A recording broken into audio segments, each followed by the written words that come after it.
what's going on with Donald Trump himself and the way that he's attacking Marjorie Taylor Greene and Thomas Massey. Here is what he tweeted. He literally calls her a traitor and is a disgrace to our great Republican Party. And even he came out with some sort of nicknames for her. And Paul, here is what Marjorie Taylor Greene said about Donald Trump on CNN. Trump, when virtually no one else did, campaigned all over the country, spent millions of my own dollars helping him get elected. And I think that's incredibly important. And I do support him and his administration. And I support them in delivering the campaign promises we made to the American people. His remarks, of course, have been hurtful. However, I have something in my heart that I think is incredibly important for our country, and that is to end the toxic fighting in politics. And this has been going on for years, and it has divided our country, split up friends and families, neighbors, and it's not solving our problems. The most hurtful thing he said, which is absolutely untrue, is he called me a traitor, and that is so extremely wrong. And those are the types of words used that can radicalize people against me and put my life in danger. What do you think happened? What do you think is the reason for this? Unfortunately, it has all come down to the Epstein files, and that is shocking. And, you know, I stand with these women. I stand with rape victims. I stand with children who are in terrible sex abuse situations. And I stand with survivors of trafficking and those that are trapped in sex trafficking. And I will not apologize for that. I believe the country deserves transparency in these files. And I don't believe that rich, powerful people should be protected if they have done anything wrong. And so I'm standing with the women, and I will continue to do my small part to get the files released. The other part of the interview, which wasn't in this section, in this clip, she was talking about the Israeli ties with the Epstein file. She said that maybe we have to investigate, assess what's going on with the foreign countries coming, other countries coming and influencing our domestic policies. And with the case of Epstein, she was talking about Israel. What is going on, to your understanding, Paul, with Donald Trump himself? These people are not the enemy of Donald Trump in any way, when you look at it.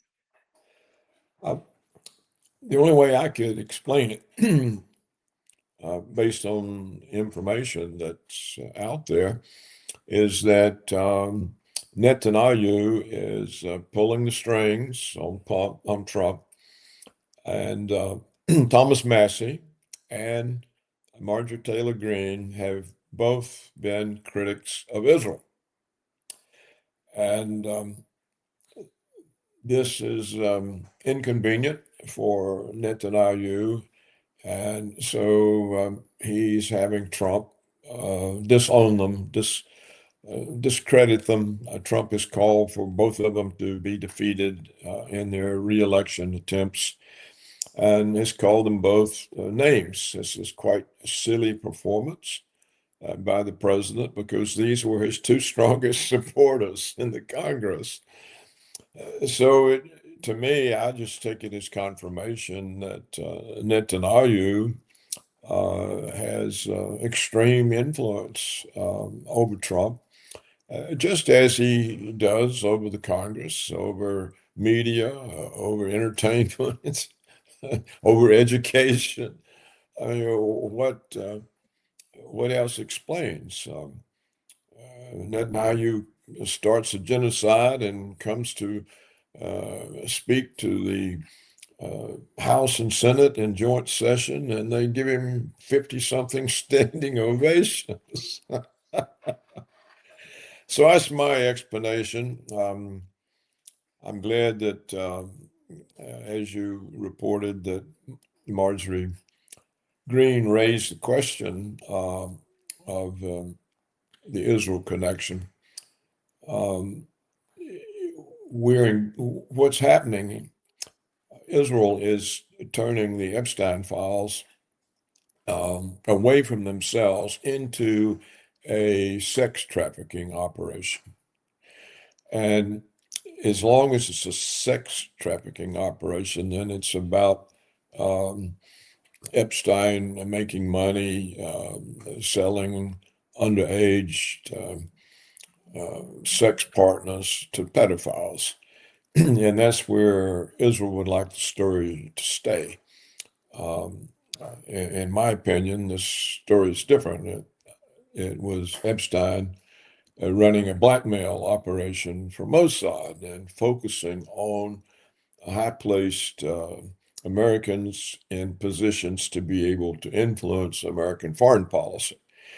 And that is what I think is being covered up. And I think that's one of the reasons Trump was hesitant to let the files out, because it might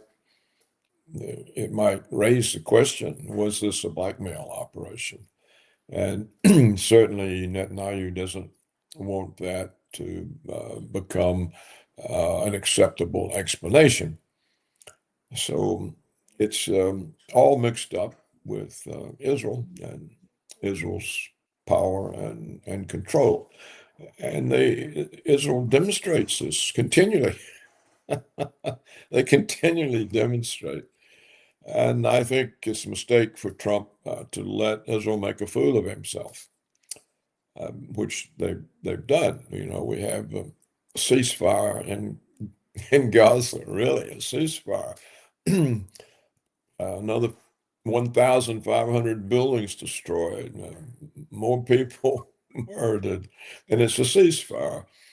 And Trump keeps talking about it as a ceasefire, and he's brought peace. Well, it's nonsense, and it really shows that he's subservient. He's subservient to Netanyahu. It's shameful for an American who sees that. There is something so strange going on with the Trump administration, Paul, when it comes to two guys who tried to assassinate Donald Trump during the election. And we have learned nothing about these people. We know nothing about what has happened, what was the motive, who was behind these people. And as comes to the Charlie Kirk case, and why is that happening within the Trump administration? We know that the meeting they're having, those important meeting. It seems that Tulsi Gabbard was somehow is not considered to be in those meetings because she's somehow outsider to the meeting they have. What is going on within the administration? How these people who tried to assassinate Donald Trump, literally, they wanted to assassinate him. No, he's not putting out anything about these people to his base, to the people who voted for him, who wanted some sort of change in Washington, to know about what's going on with. If it was the Biden administration, and we all criticize it, it's not the Biden administration anymore. It's the Trump administration, and these people tried to assassinate him, not anyone else. Well, obviously, it's a cover-up. Both the attempts on Trump and the assassination of Charlie Kirk, they're covered up. And for some reason, the FBI is instructed to go along with the cover-up. Why? Well, I don't know. You can speculate. The first attempt on Trump in Pennsylvania, there are problems with that story, lots of problems. And it does look like it was an organized assassination, not an attempt by a kid. And for example, the authorities saw him ready to fire at Trump and did nothing until after he'd fired. And the trajectory of the bullet, this is a mystery. It's coming from up high, allegedly, shooting down lower, but it hits somebody in the stands way up above Trump. So there's so many puzzling things about that, and no explanation, none. And then, of course, the second assassination, it makes little sense. I don't know much about that, but I don't think anybody does. And now the Kirk thing, I mean, that's so full of inconsistencies, the official story. And there are now so many explanations of it, uh, all called conspiracy theories. And so, what is the reason? The, the Kirk assassination is really the strangest of all because the police took no action to protect the crime scene. Um, the the body is carried off privately. This is never supposed to happen, and there's no explanation given. I don't think people know what's become of the body. As far as I can tell, we don't have any autopsy report. Is that right? Yes, We that's don't right. know whether Kirk is buried or cremated or and we still don't know if there was a bullet or not. Um, the whole explanation is so obviously false. And so the question is, why? Why is it false? So I think that does strongly support that it was an Israeli operation. It could also be an operation of the American elite because Charlie Kirk was a rising star. He had the youth, the coming generation with him. He could have been a presidential candidate, and they don't want candidates they don't control. He turned out to have an independent mind. He freed himself from all the indoctrination about Israel and became a critic. And, so he was regarded as dangerous.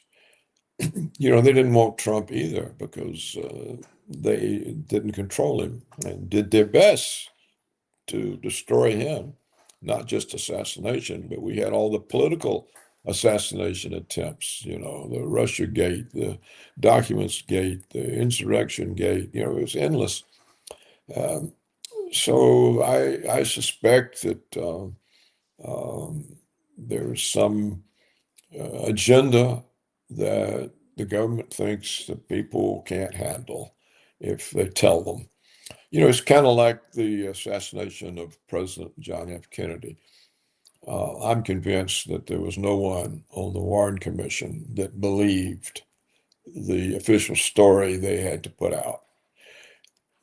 But they knew they had to do it because they couldn't possibly tell the American people in the middle of the Cold War that their own government had just assassinated their president. They couldn't possibly say that. So they had to concoct a totally non-factual, unbelievable account. And I think that that's what we're seeing now. The, whoever was behind the attempted assassination of Trump in Pennsylvania, it's something that authorities think the American people can't handle, or Israel thinks they can't handle, and and the same for Kirk. And so we don't get an explanation. There's not an explanation. And of course, events roll on, and the public then gets interested in the next event or whatever that is. And so the fact that it's unanswered just goes out of people's consciousness. They don't, it disappears. And I think that's what authorities rely on.